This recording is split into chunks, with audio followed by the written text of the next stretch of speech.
I've spent the last 4 years crawling through basements for Seattle City Lights, so weird smells don't really get to me anymore. Wet concrete. Old insulation that's been rotting since the 80s. That specific kind of mouse problem that means you're gonna find something dead in the next 10 minutes. You just deal with it and keep working. That probably should have prepared me better for what happened with Lewis. It didn't. Dad died in March. Heart attack at the hardware store on a Tuesday afternoon. Gone before the ambulance got there. Mom took it hard, which was obvious, but she also got practical fast. The house in Beacon Hill had been theirs for 30 years, but the mortgage was still hanging around, and she didn't want to stay there alone. Lewis had been renting some studio in the U District that cost too much and looked too small every time I saw it. I had my own place in Georgetown, nothing fancy, but it worked. Mom found the duplex listing on a Wednesday. Top floor of an old converted house in West Seattle, 3 bedrooms close to Lincoln Park. Rent was decent if we split it.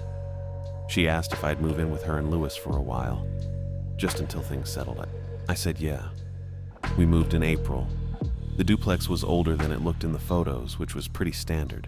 Hardwood floors that creaked in specific spots, windows that didn't quite seal, radiator heat that clanked when it kicked on. The downstairs unit had a couple in their 50s who kept to themselves and didn't care what we did, as long as we didn't make noise after 10.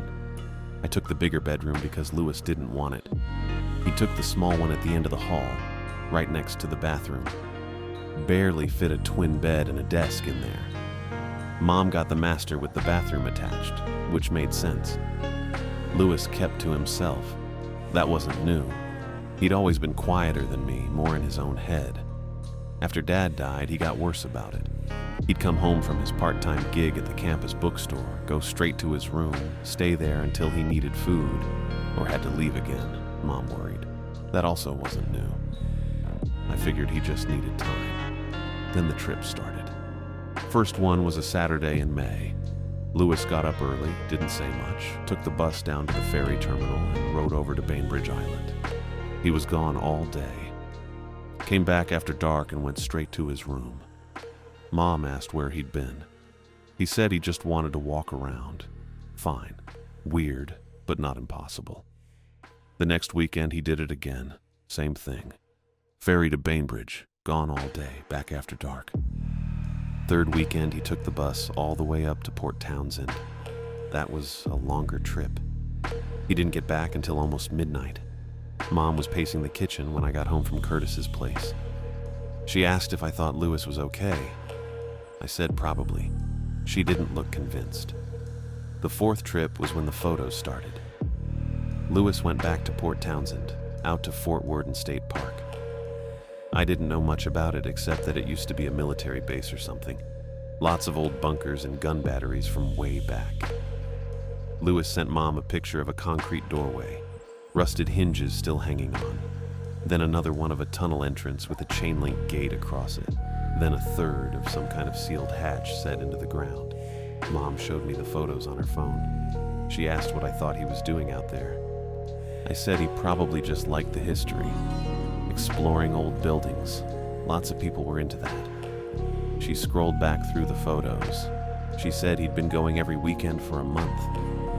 I looked at the pictures again. The doorways were dark. The tunnel entrance had moss growing on the frame.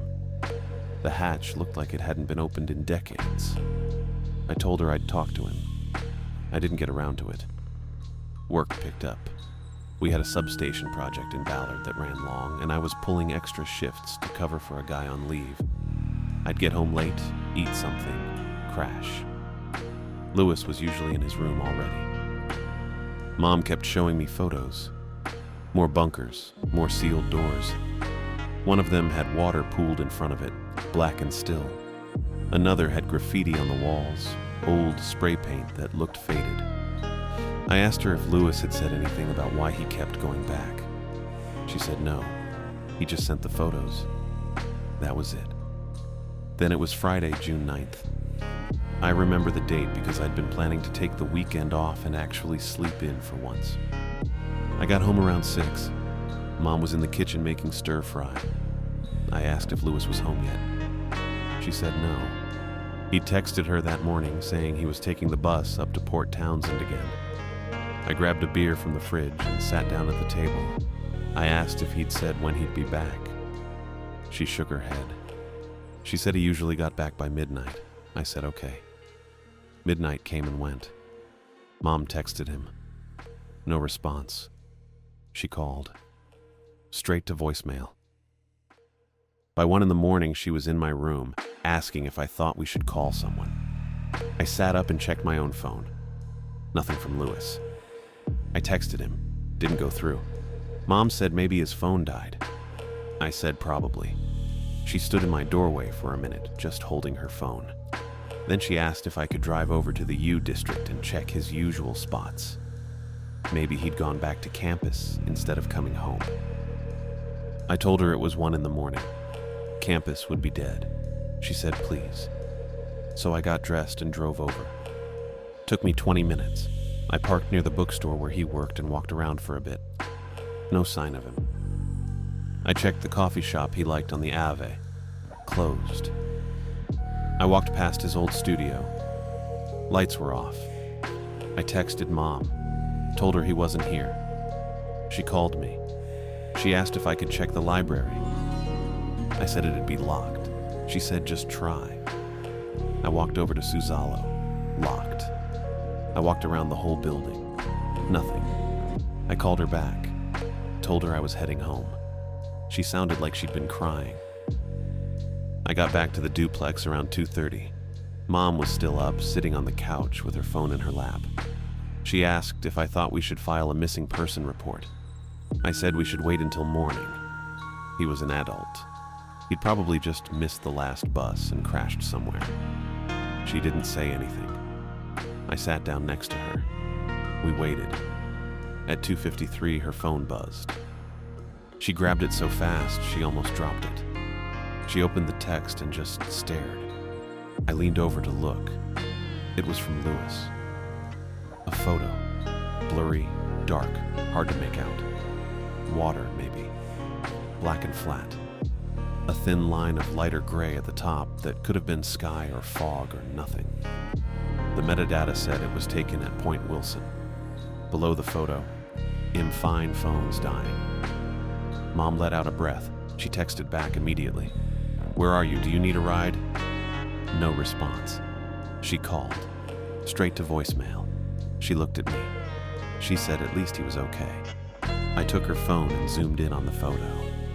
The water was dark. Too dark to see any detail. But there was something in the corner. Lower left. A gray smear out of focus. Too close to the lens to be part of the background. I stared at it. It didn't look right. I zoomed in more. The smear got bigger but didn't get clearer. Just a blob of gray, slightly textured, pressed up against the edge of the frame. Mom asked what I was looking at. I didn't answer. I kept staring at it. The shape was wrong. The angle was wrong. It looked too close, too immediate, too much like it was reaching for the camera instead of just being there. Mom said his name. I handed her phone back. She asked if I saw something. I said no. Just a weird photo. She looked at it again. She said he was probably just tired. Took a bad picture in the dark. I said probably. She went to bed a few minutes later. I stayed on the couch. I pulled out my own phone and opened the text thread with Lewis. Last message from him was 3 weeks ago.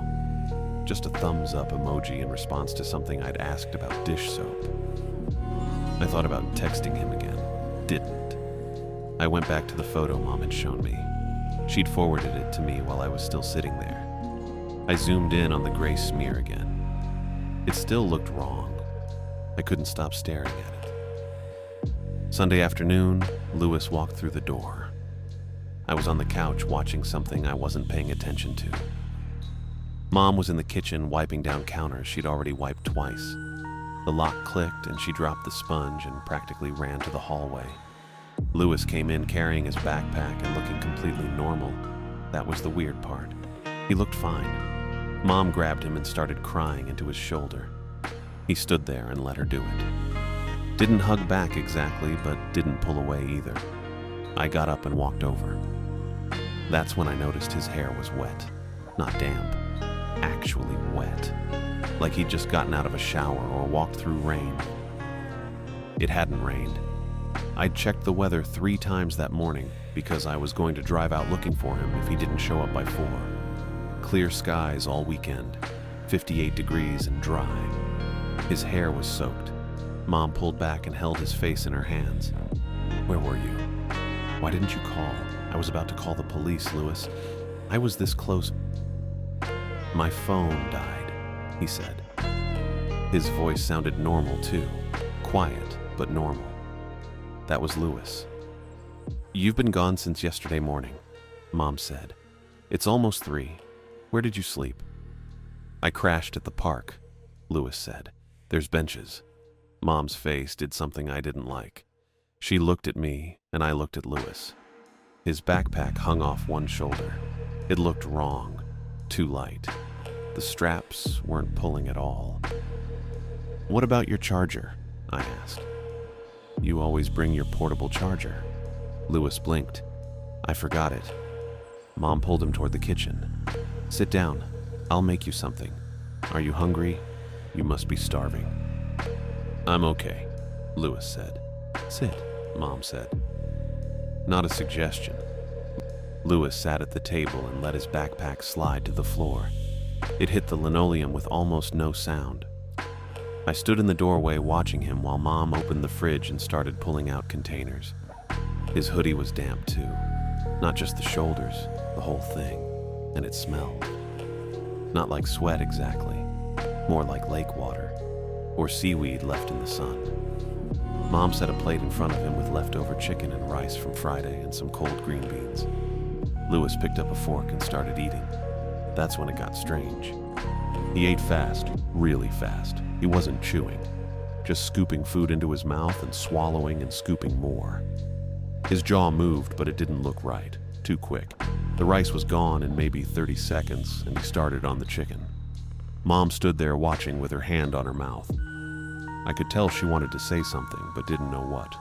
Lewis finished the plate and set the fork down. He wiped his mouth with the back of his hand. Better? Mom asked. Yeah, Lewis said. Where exactly were you? I asked. Lewis looked at me. His eyes were a little red around the edges. Tired, maybe. Or something else.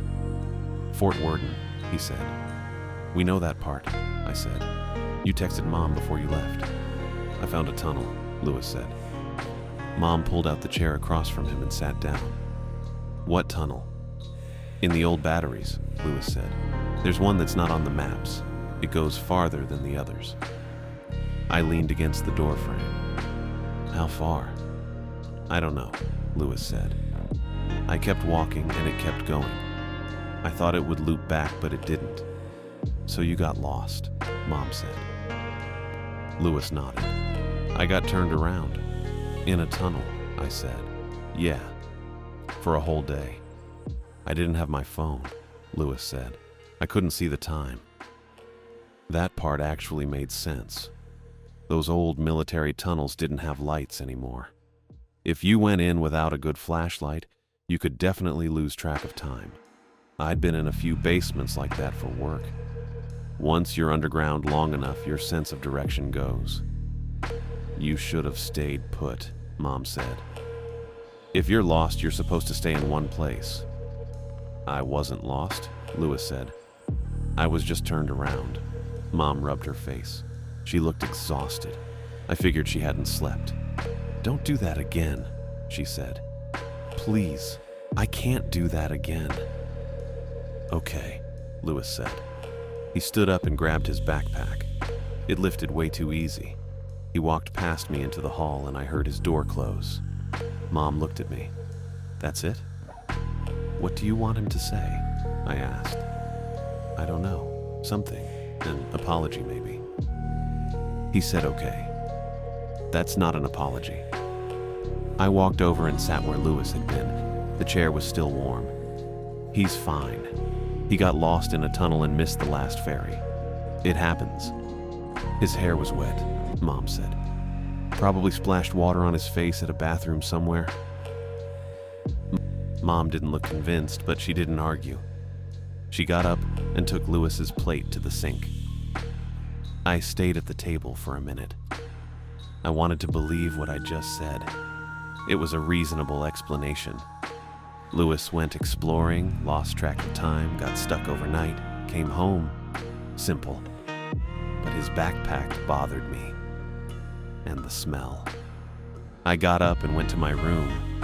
I figured the whole thing would blow over by tomorrow. Mom would calm down. Lewis would go back to his usual routine. We'd all pretend it didn't happen. That's what I wanted anyway. That night, Mom knocked on my door around 11. I was half asleep already. I opened the door and she was standing there in her bathrobe with her arms crossed. "Do you smell that?" she asked. I sniffed. Yeah, I smelled it. That sour smell. The one that had been hanging around the duplex for a week or so. I'd noticed it before, but it was faint. Now it was stronger. "Smells like something died in the walls," I said. "It's getting worse," Mom said. "I can't sleep with it." I sighed and pulled on a shirt. "I'll check the pipes." Mom followed me to the kitchen, and I got down on the floor and opened the cabinet under the sink. I pulled out the cleaning supplies and the trash bags and shined my phone light into the back. The pipes looked fine. No leaks, no standing water. The trap was clean. I checked under the bathroom sink too. Nothing. The smell was still there though, thick and low. It reminded me of the tide flats near the ferry terminal. That rotting seaweed smell mixed with wet mud. "I don't see anything," I said. Mom stood in the hallway hugging herself. "Maybe it's the heat. Maybe something stuck in the vents. Maybe." I didn't think it was the vents. The smell wasn't coming from one place. It was everywhere. I walked down the hall toward my room and past Lewis's door. It was closed, but I could see the light was on underneath. I stopped. I don't know why, just had a feeling. I knocked. "Lewis?" No answer. I opened the door. Lewis was lying on the floor next to his bed with his ear pressed against the baseboard heater. He wasn't moving. "What are you doing?" I asked. He didn't look at me. "Listening." "To what?" "The heater," Lewis said. "It clicks." I stepped into the room. It smelled worse in here. Way worse. That sour low-tide smell was so thick I almost backed out. "Heaters click," I said. "That's normal." "Not like this," Lewis said. I walked over and crouched next to him. The baseboard heater was old, cast iron painted white about 100 years ago. It was cool to the touch. The building didn't run heat in June. "It's off," I said. "I know. So what are you hearing?" Lewis closed his eyes. "Patterns." I waited.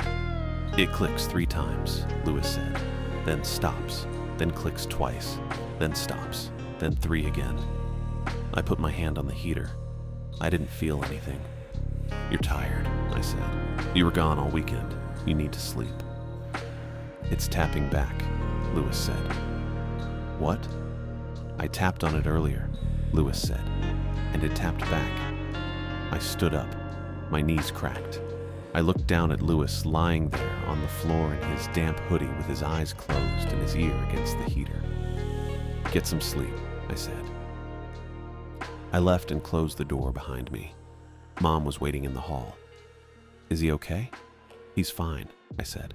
"Just exhausted." "What was he doing?" "Nothing. Go to bed." Mom looked at Lewis's door for a long time. Then she went to her room. I went back to mine and lay down and stared at the ceiling. Lewis was just tired. That made sense.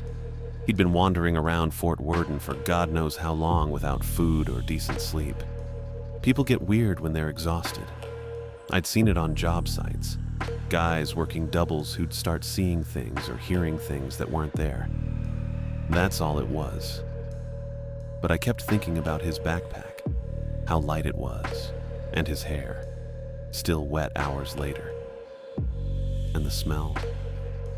It was in my room too now. Faint, but there. That sour, rotting smell like something pulled up from deep water and left to sit. I rolled over and pulled the blanket up and tried not to think about it.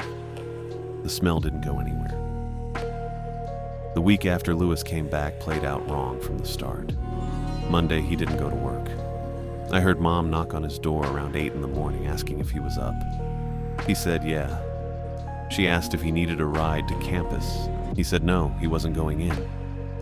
She stood outside his door for a minute, not saying anything, then walked back to the kitchen. I was eating cereal. She looked at me and I shrugged.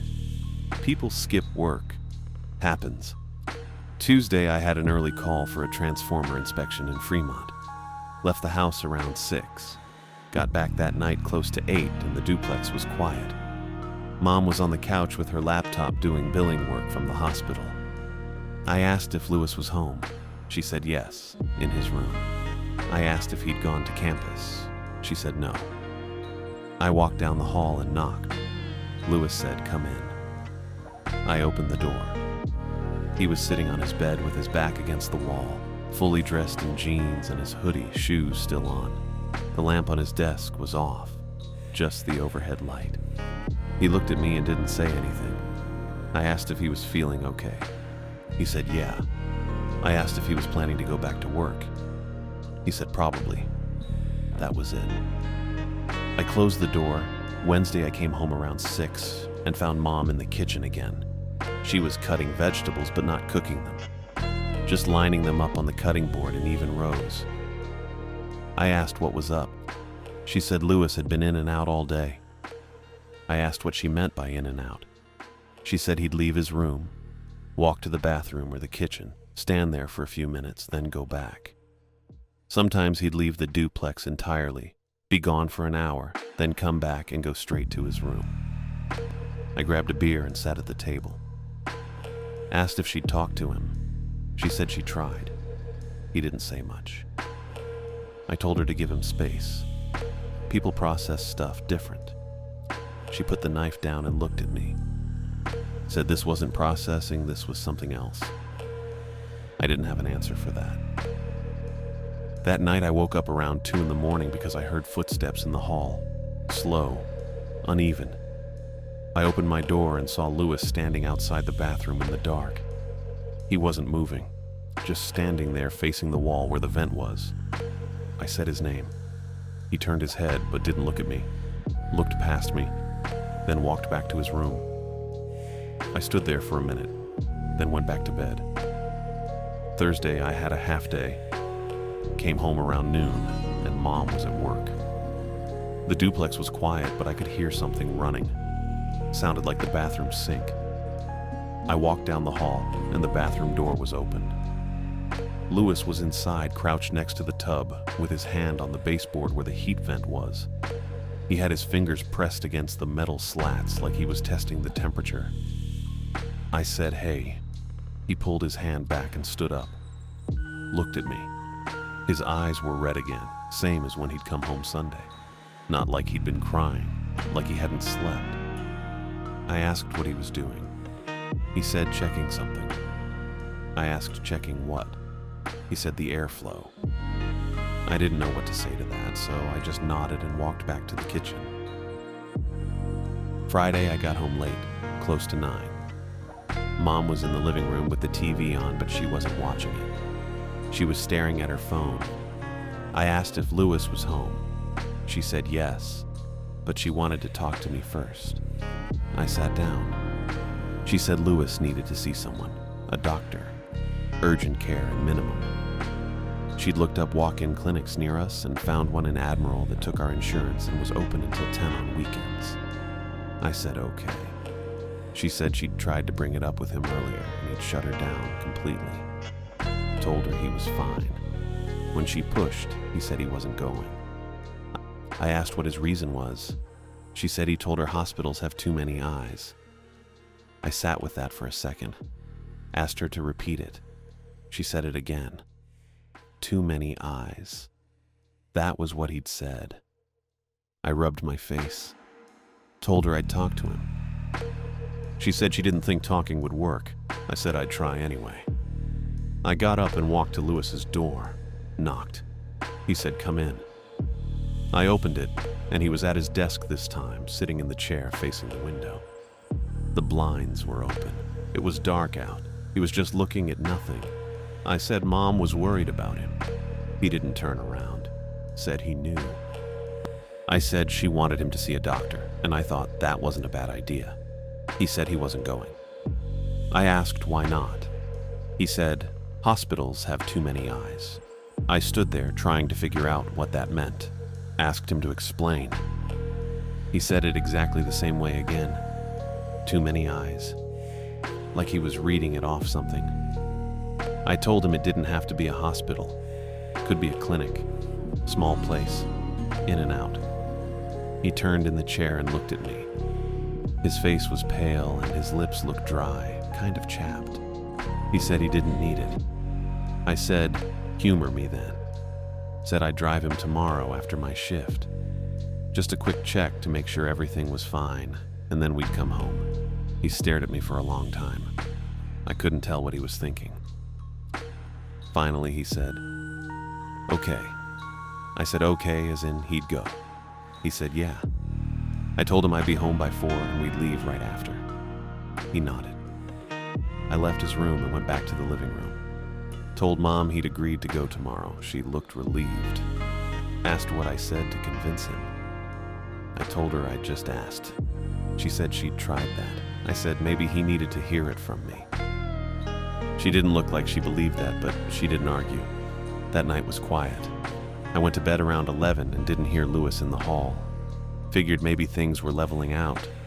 Maybe the promise of seeing someone had settled him a little.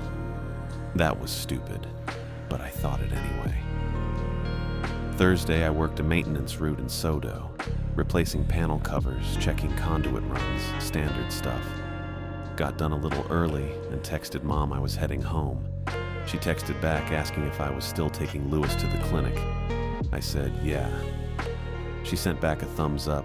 I got to the duplex around 3:45, parked on the street and walked up. The front door was unlocked. I went inside and immediately felt grit under my shoes. I looked down. There was a fine layer of pale sand or dirt on the hardwood in the entryway.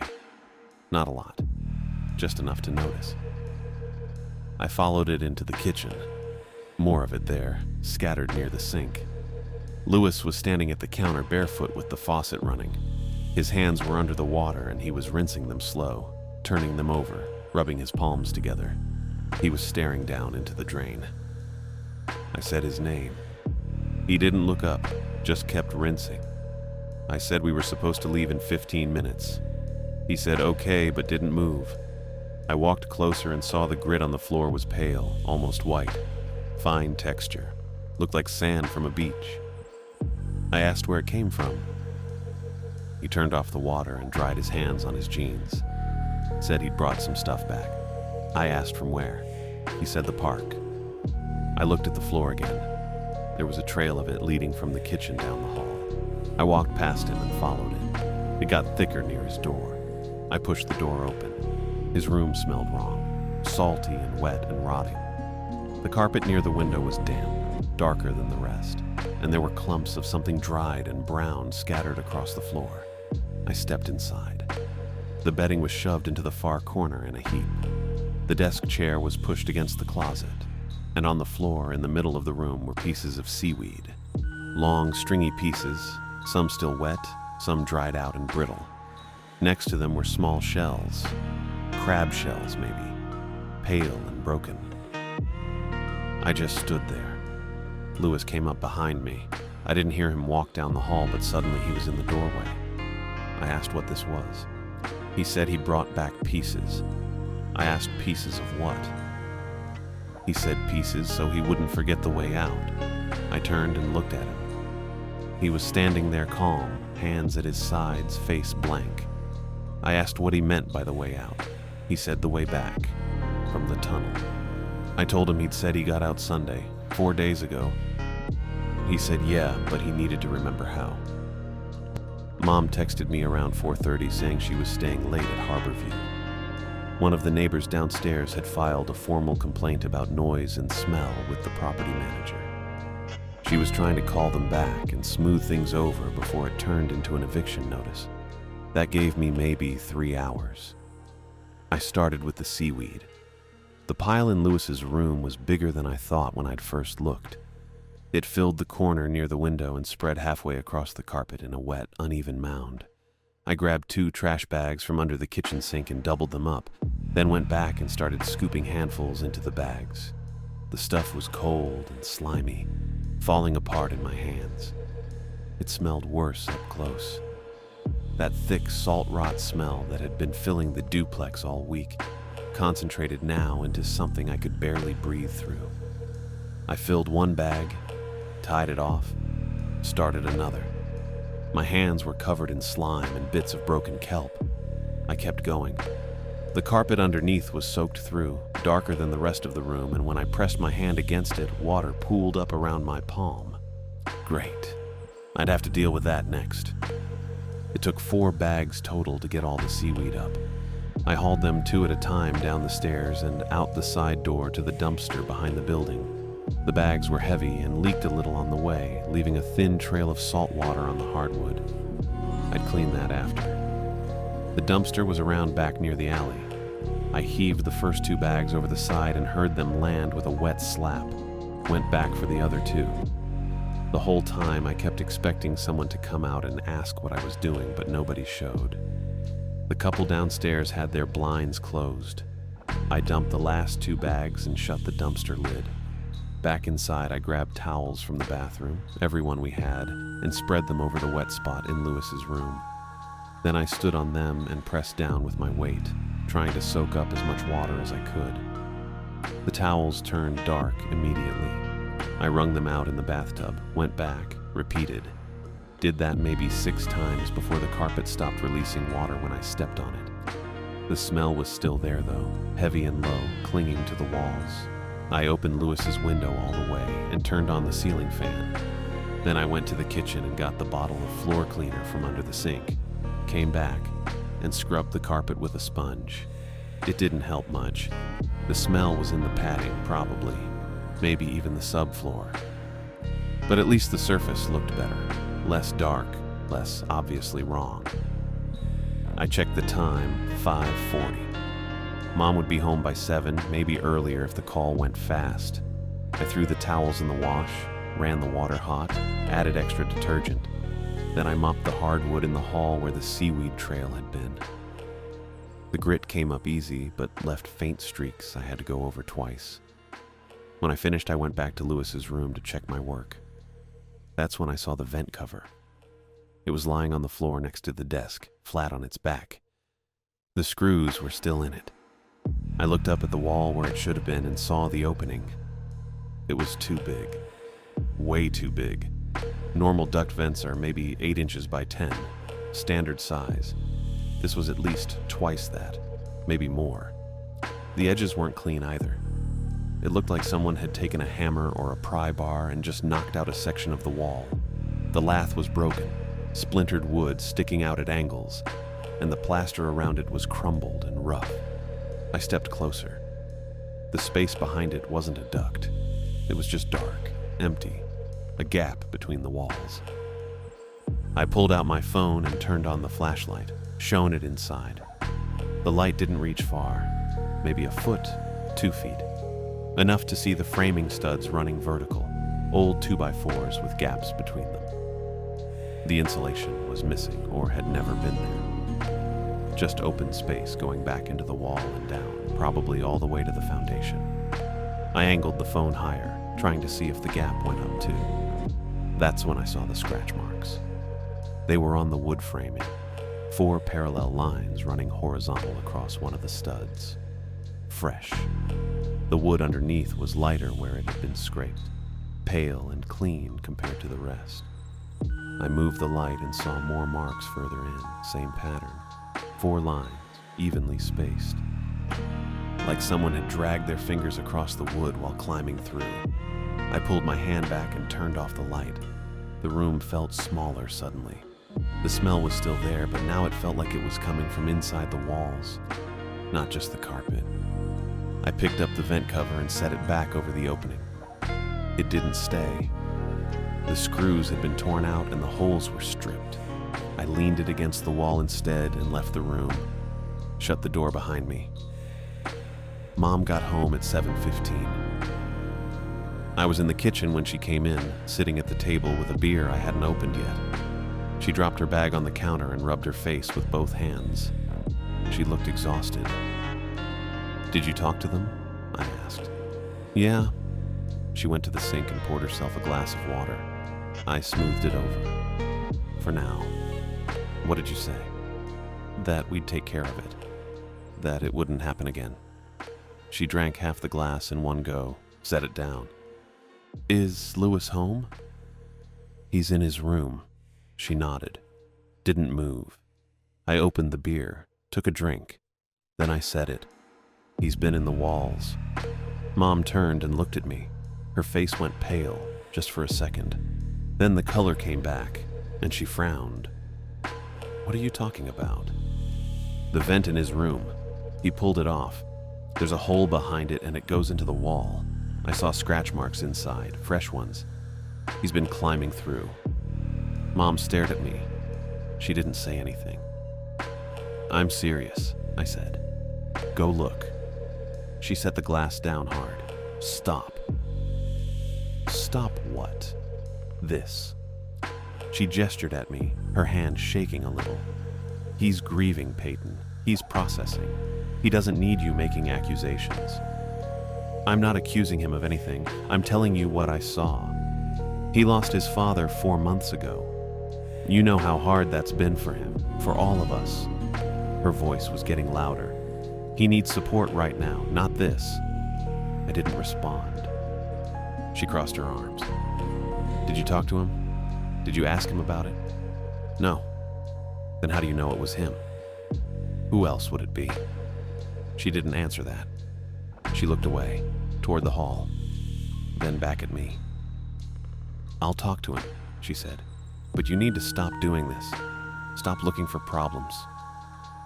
I drank the rest of the beer and set the bottle down. Mom walked past me into the hall. I heard her knock on Louis's door, heard it open, her voice, low and careful. Then Louis's voice. I couldn't make out the words. I got up and walked to the hallway. Mom was standing in Louis's doorway with her arms still crossed. Louis was sitting on his bed, same position as before, fully dressed, shoes on. He was looking at Mom, but not quite at her face. His eyes were tracking her mouth. "Your brother says you've been in the walls," Mom said. Her voice was softer now, trying to sound calm. Louis didn't respond right away. Mom waited. Then he said, "No." His voice sounded wrong. Not different exactly, but delayed. Like there was a gap between when he opened his mouth and when the sound came out. And underneath it, just barely, I heard something else. Another sound trying to match it, trying to sync up. Mom's shoulders relaxed a little. Okay, that's what I thought. Louis kept watching her mouth. "He's just worried about you," she said. "We both are." "I know," Louis said. Same delay, same doubled sound underneath. Mom smiled, but it didn't reach her eyes. "Get some rest, okay?" Louis nodded. She closed his door and walked back to the kitchen. I followed her. She picked up her glass and finished the water, then turned to me. "He said no." I heard. "So maybe you were wrong." I didn't say anything. She sighed. "I'm going to bed. I can't do this tonight." She left. I stood in the kitchen for another minute, then grabbed my keys off the counter and walked out. I drove to Lincoln Park because I didn't know where else to go. It was almost 8, and the lot was mostly empty. I parked near the south entrance and sat there with the engine off, windows cracked. The unease didn't leave. It followed me out of the duplex, into the car, all the way here. It sat in my chest, low and heavy, same way the smell had sat in the apartment. I kept seeing the scratch marks in the wood. Kept hearing Lewis's voice with that delay, that other sound underneath trying to match. I stayed there until it got dark. Then I drove back. I got back around 9:30. The duplex was dark except for the kitchen light.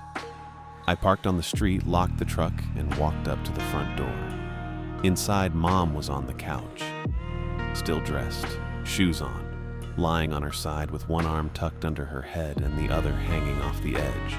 Her eyes were closed and her breathing was even. I shut the door quietly. She didn't move. I walked over and said her name. Nothing.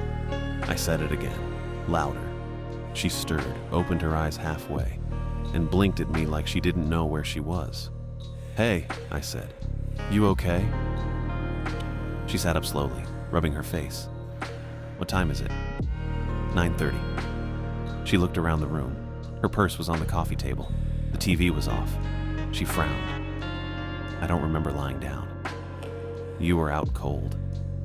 She shook her head. "I was just sitting here. I was going to fold laundry." I glanced at the basket near the TV. Full. Untouched. "When did you get home?" I asked. "Around 6. She rubbed her eyes. I sat down for a minute, that's all I remember. I didn't say anything. She looked at me, then passed me toward the hall. "Is Lewis home?" "I just got here. I'll check." I walked down the hall. His door was closed. I knocked. No answer. I opened it. Empty. The room still smelled like salt and rot, but fainter now.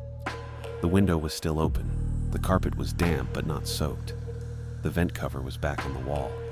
I stopped. It hadn't been on when I left. I walked over and crouched next to it. The cover was fastened, but the angle was off. One corner sat higher than the other. The screws were in, but not all the way. Like someone had forced them into stripped holes that couldn't hold right. I pulled my phone out and checked the time. 9:32. I hadn't been home since 5:40. Almost 4 hours. I stood up and walked back to the living room. Mom was still on the couch, pulling her hair back into a ponytail. "He's not here," I said. She looked at me. "Did he leave a note?" "No." "Did you text him?" I pulled out my phone and sent a message. "Where are you?" It didn't deliver. I showed her the screen. She sighed and leaned back against the cushions. "He probably just went for a walk," she said. "At night. He's done it before." I didn't argue. I walked to the back door and checked the lock. Unlocked. I opened it and stepped out onto the small concrete landing.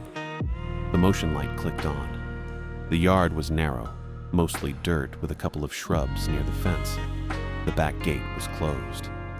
I looked down at the door track. Sand. Ground into the metal groove where the screen door slid. Pale and fine, the same color as what I'd cleaned up earlier. I crouched and touched it.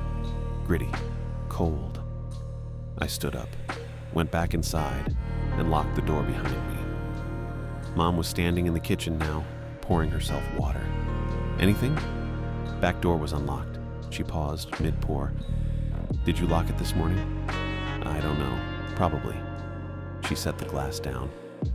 "He must have gone out that way." "Yeah." She looked at me. "You don't sound sure."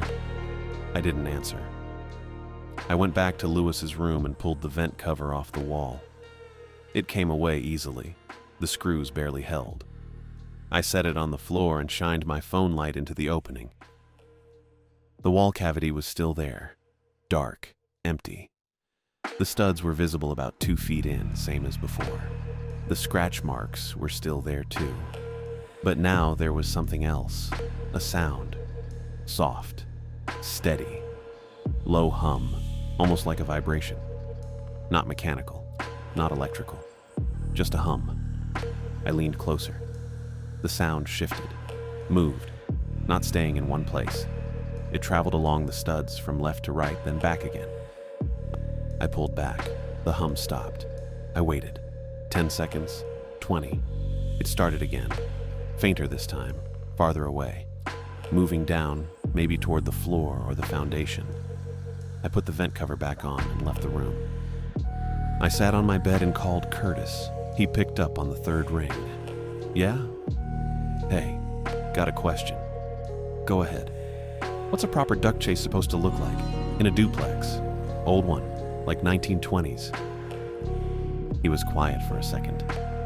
You talking about HVAC or something else? Heat ducts, vents. Those houses didn't have central heat back then. They used radiators, steam, or hot water. If there's ducts, someone added them later. So the wall cavities wouldn't have been built for airflow. No, they'd be standard stud bays, 16 inches on center. Maybe some knob and tube wiring if it's old enough. Insulation if you're lucky. Why? There's a vent in my brother's room. The cover came off. The opening behind it is bigger than it should be. How much bigger? Twice the size, maybe more.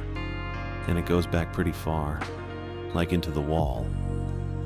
Curtis didn't answer right away. I heard him shift, maybe sitting up. That's not normal. I know.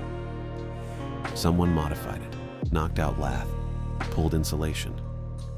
You see any framing damage? Yeah, edges are rough, splintered. That's a problem. Why? Because nothing in a wall should be big enough for a person. If someone opened it up like that, you got mold risk, asbestos exposure if the plaster's old, structural issues if they cut a stud, or worse. Worse how? Squatters, addicts, someone using the wall to move between units or floors. I've seen it twice. Once in an old apartment block in Ballard, once in a house in Rainier Valley. People cut through the walls to get around without being seen. I didn't say anything. Curtis kept going. You need to get that checked. Property manager, landlord, whoever. And don't go poking around in there. If someone's been in the walls, you don't know what they left behind. Okay. I'm serious, Peyton. Call someone. I will. Tomorrow. Yeah. He hung up. I sat there holding the phone. Squatters. That made sense. That was something I could handle. Someone breaking in, using the walls to move around, maybe stealing stuff or just hiding out. That was fixable. I didn't let myself think about the scratch marks or the hum. Morning came too fast. I got up around 6, showered, and went to the kitchen. Mom was already awake, sitting at the table with her hands wrapped around a mug of tea. She looked like she hadn't slept. Louis come back? I asked. She shook her head. I checked my phone. No messages. I tried calling. Straight to voicemail. We need to call someone, I said. Mom looked up. Who? Police. File a welfare check. Her face tightened. He's fine. He's just out. He's been gone all night. He's done that before. Not like this. She set the mug down. I'm not calling the police on my son. It's not calling them on him. It's asking them to find him. He doesn't want to be found right now. He needs space. I pulled out a chair and sat across from her. Mom, something's wrong. I know that. Then let's get help. She looked at me. Her eyes were red. They'll think he's on drugs or having a breakdown. They'll take him somewhere. Maybe he needs that. Her jaw tightened. No, I didn't push. Not yet. She stood up, walked to the sink, and dumped the rest of her tea. Then she turned around and looked past me toward the hall. She didn't say anything, just stared. I turned. Nothing there. What? I said. She walked past me into the hallway. I followed. She stopped outside her bedroom door, looked down at the floor, then inside. I came up behind her. What is it? She pointed at her bed, the pillow, white pillowcase, clean, except for the sand, sprinkled across the top in a thin line, pale, fine, like someone had stood over her and let it fall. She didn't move, didn't touch it, just stared. Call them, she said. The officers arrived at 8:43, 2 of them, a woman and a man. The woman introduced herself as Officer Weaver. The man was Officer Rose, both Seattle PD. Both looked like they'd rather be somewhere else. Mom let them in. I stayed in the kitchen. Weaver did most of the talking, asked when we'd last seen Lewis, asked if he'd been acting strange, asked if there'd been any arguments or threats. Mom answered carefully, told them about the funeral, the trips, the seaweed. She didn't mention the walls. Weaver wrote it all down in a little notebook. Rose stood near the door, arms crossed, scanning the room. Any history of mental health issues? Rose asked. Mom hesitated. No. Substance use? No. Medications? No.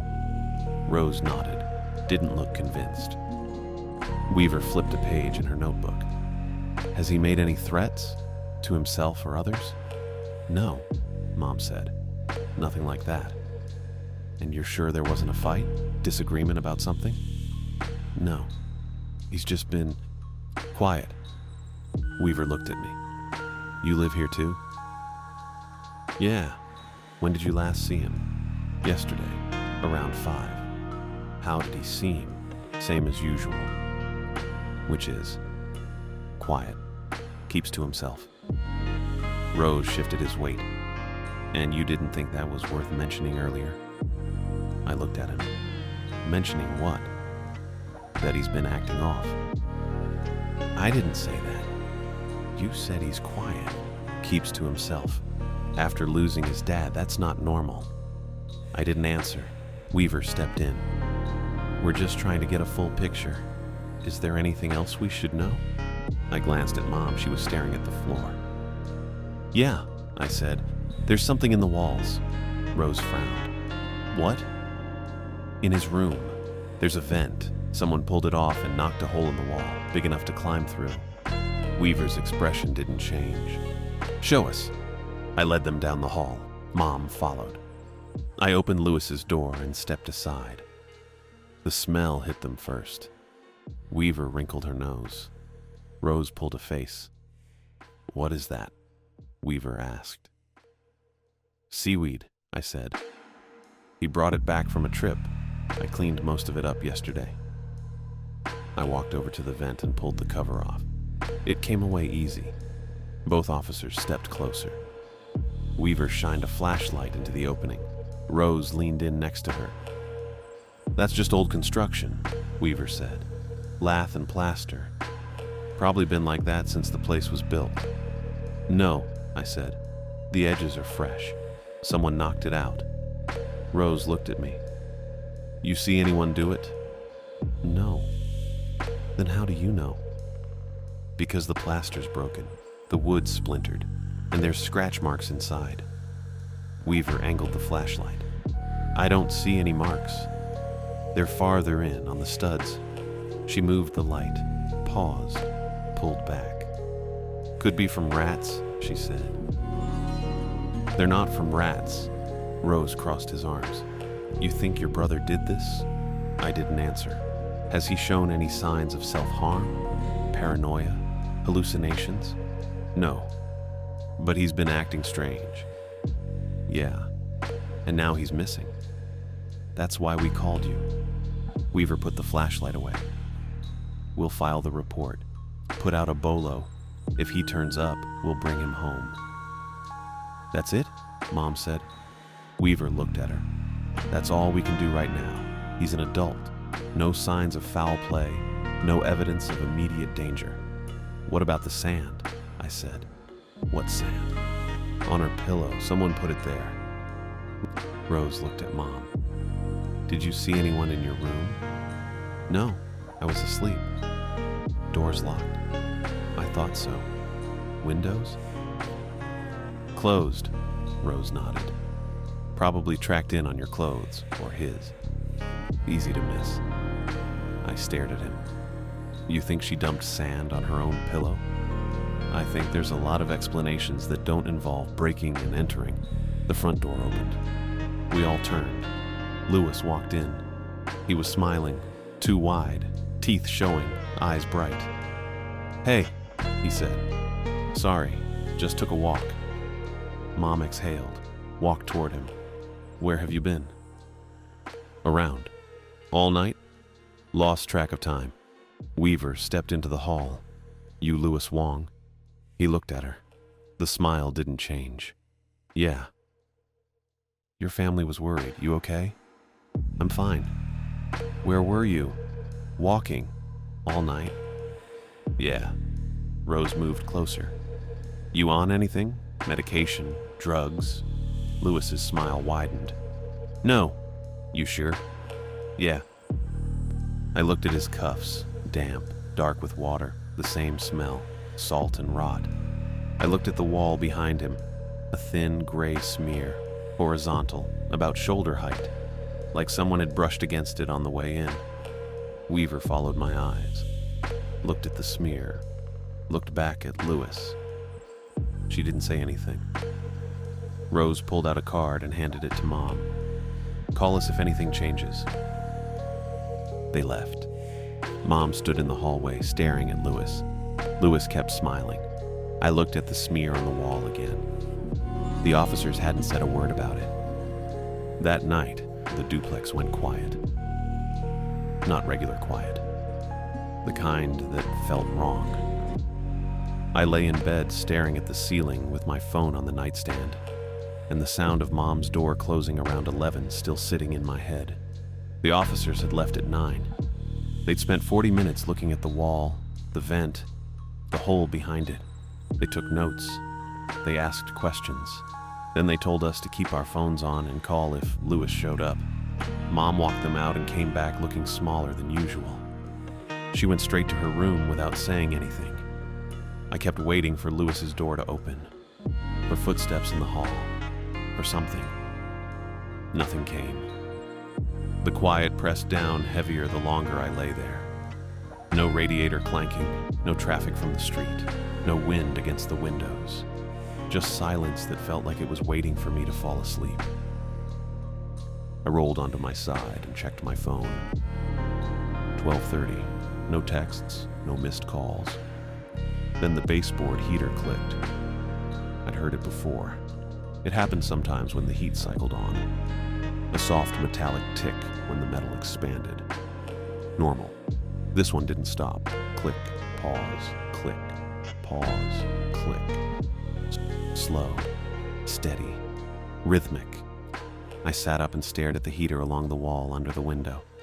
The room was cool. The heat wasn't running. Click, click, click. I got out of bed and crouched next to it, put my hand near the metal. Cold. No warmth at all. Click. I pressed my ear against the baseboard. The sound wasn't coming from the heater. It was coming from inside the wall. And underneath it, faint but there, was the hum. The same hum I'd heard in Louis's room when I looked into the vent. Low and steady and not mechanical, moving along the studs, shifting left to right like something was following the framing. I pulled back. The smell hit me next. Salt and rot and low tide, thick enough to taste. I stood up and backed toward the door.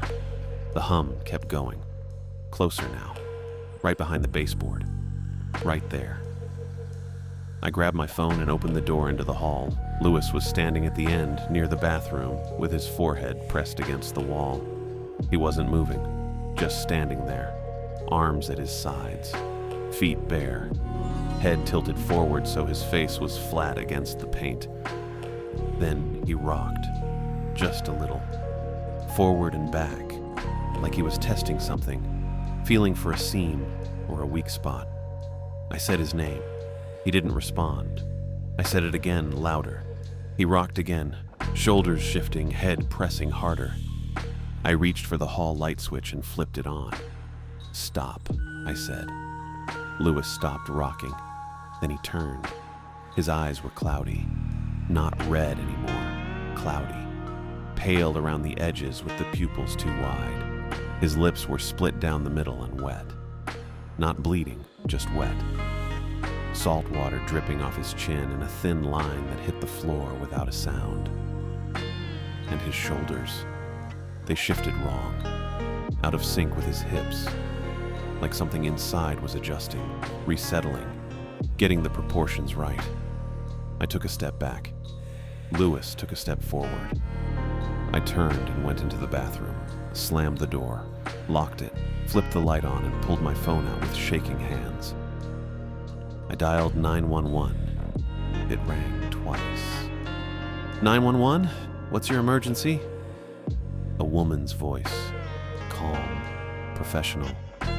My brother, I said. Something's wrong with him. Okay, what's happening right now? He's in the hall. He doesn't look right. Is he injured? I don't know. Maybe. His eyes are wrong. He's... A sound outside the door. Heavy. Dragging. I stopped talking. Sir, are you still there? Yeah. What's your address? I gave it to her. My voice didn't sound like mine. Is your brother threatening you? I don't know. Are you safe where you are? I'm in the bathroom. Door's locked. Good. Stay there. Keep the door locked. I'm sending officers to you now. My name is Doris. I'm going to stay on the line with you until they arrive. Can you do that? Yeah. The dragging sound moved past the door. Slow, deliberate, like something heavy being pulled across the floor. Then it stopped. I stared at the door, held my breath. The bathroom vent fan rattled. I looked up. The metal grill in the ceiling above the tub shook once, stopped, shook again. Dust fell, fine and pale, landing on the porcelain. Then sand, wet sand, trickling through the slats in the grill, hitting the tub in soft patters. Sir, are you still with me? The vent, I said. What about the vent? Something's in it. The grill bowed. The screws holding it in place groaned. Officers are 3 minutes out, Doris said. Stay on the line. The grill popped free and fell into the tub with a clang. A hand pushed through the opening, pale, waterlogged, fingers too long and joints bending wrong. I backed against the sink. The hand reached down, felt along the tile, dragged wet sand with it. Then Lewis's voice, outside the door, calm, quiet. You don't need to be afraid. I didn't answer. You just need to stop locking things. The hum started again, underneath his voice, agreeing. I heard sirens, faint, getting closer. Lewis kept talking. It's easier if you don't fight. The bathroom door shook, hard, full weight slamming into it from the other side. I yelled. Couldn't help it. Doris's voice in my ear. Peyton, officers are entering now. Stay where you are. The door shook again. The frame cracked. I shouted, "It's coming through the vent!" Footsteps in the hall. Heavy boots, voices yelling. I looked up at the vent opening. A face filled it. Lewis's face, pressed into the gap, eyes cloudy, mouth open, chin dripping. Then it pulled back, too fast, like something yanked it. A crash in the hall, bodies hitting the wall, voices overlapping. On the ground! Now! A struggle, furniture scraping, something breaking. The taser crackle was sharp and electric. Once, twice, then gunshots. 3 of them, close together, loud enough to ring in my ears. The hum cut off mid-note. Silence. I stood against the sink, breathing too fast with the phone still pressed to my ear. Peyton? Doris's voice. Officers have secured the scene. Someone's coming to get you. Stay calm. Footsteps outside the door. A knock. It's Officer Weaver. You're safe. I'm going to need you to unlock the door. I didn't move. Peyton, it's over. Unlock the door. Something slid under the door. A badge. Seattle PD photo ID, Rosa Weaver. I reached down and picked it up. Hands still shaking, I unlocked the door and opened it. Weaver stood in the hall. Her uniform had sand on the shoulder. Her face was set, professional. Behind her, Lewis lay on the floor under a sheet. White fabric, already stained. Sand was scattered around his head in a wide circle, pale and fine and wet. I handed her the badge. She took it. You okay? I nodded. Couldn't speak yet. Rose was further down the hall near Lewis's room talking into his radio. Another officer I didn't recognize stood by the front door. Weaver looked at me. We're calling this a violent mental health episode. Dispatch said he made threats. We responded. He charged us. We had to use force. I stared at the sheet. Did he take anything? Weaver asked. Any drugs you know of? No. You're sure? Yeah. She wrote something in a notepad. We didn't find anything on him. No pills, no needles, nothing. Rose walked over. There's more sand in the walls. Seaweed, too. Whole trail going through the vent into the crawl space. Smells like Puget Sound down there. Weaver looked at him. Any other access points? Not that we found. Just the one vent. And the crawl space entrance outside. Second body? No. Weaver turned back to me. Your brother been going into the water? Swimming? Diving? I don't know. He bring anyone back here? Friends? Strangers? No. She nodded. Wrote more notes. Mom came out of her room. Her face was pale and blank. She looked at the sheet. At me. At Weaver. Ma'am, Weaver said. I'm very sorry. Mom didn't say anything. 2 days later, I moved Mom into Peggy's place near First Hill. Peggy worked with her at Harborview. Had a spare room, didn't ask many questions. Mom packed one suitcase. I loaded it into my truck. She didn't look back at the duplex when we left. A week after that, I went back with Curtis to shut off the breakers and grab anything we'd left behind. Curtis didn't ask why I wanted him there. He just came. We worked fast. I got the breakers. Curtis grabbed tools and boxes from the kitchen. We didn't talk much. I was in the hallway near my old room when the baseboard heater clicked. Once. I froze. Curtis stopped in the kitchen doorway, looked at me. We both stood there. The silence held. Nothing else came. Curtis said, "Let's go." I nodded. We left and I didn't go back. I kept one thing. Lewis's phone. The officers gave it back with his other belongings. I turned it on once, scrolled through his photos, found the one from Point Wilson, the last one he sent Mom before everything started. I zoomed in on the tunnel entrance. On the gray smear in the corner I thought was his thumb covering part of the lens. I zoomed in more. It wasn't a thumb.